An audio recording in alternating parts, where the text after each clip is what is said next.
Hello, hello, hello. Hi, it's Carol Simon again, your Generation X Freedom Coach. Now listen, today we're pulling back the curtain on two of blockchain's MVPs. What is that? That's a minimal viable product. I'm going to explain that later on. And they are known as validators and miners. Spoiler alert, they're not in hard hats or in high-vis vests, so we'll find out soon. Drop a emoji in the chat if you've heard these terms but never really knew what they meant. Validators, miners, it all sounds like a tech sitcom, doesn't it? Anyway, before we break it down, welcome by the way. And if you're here for the first time, I help Generation X's manage their lifestyle so they can manage their finances, so they can create financial freedom, so they can live life on their personal terms. And if you hear watching this on the replay, do type #replay in the chat so I can catch up with you later.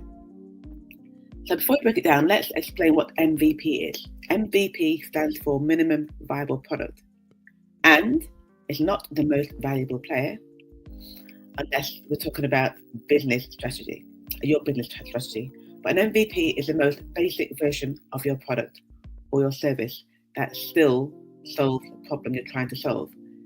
And in this case, it's validators or miners. And it's just enough features to be useful to early users so that you can test your idea, get your feedback, and improve it without spending a fortune and building the full bells and whistles.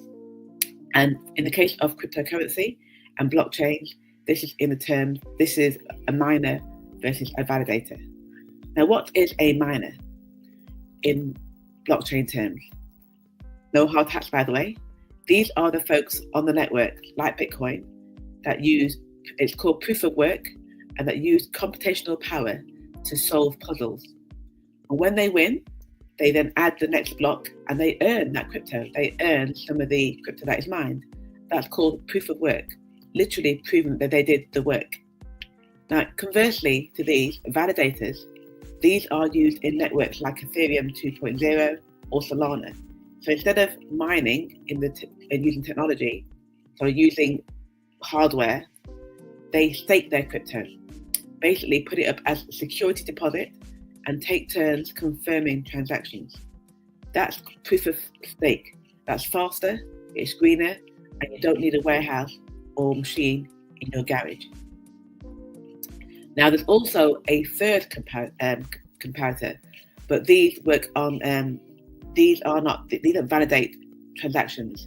You can actually mine in a more greener hardware-free version using technology, and that uses smart contracts.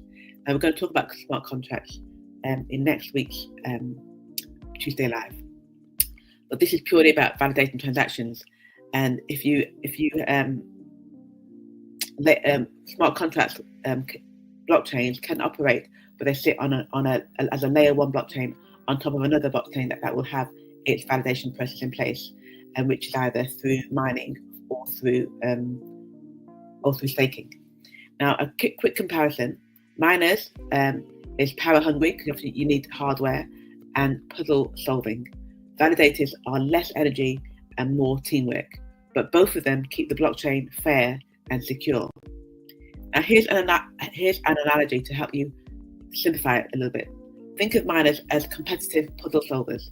They race to be the first, and the first one that solves it, of course, they're the ones that receive the blocks. Validators are more like responsible referees at a football match. If they cheat, they lose their whistle and their crypto. Hopefully you've got clarity now. And if you have, hit that like button and share this with someone who still thinks a validator is something else, like a parking machine.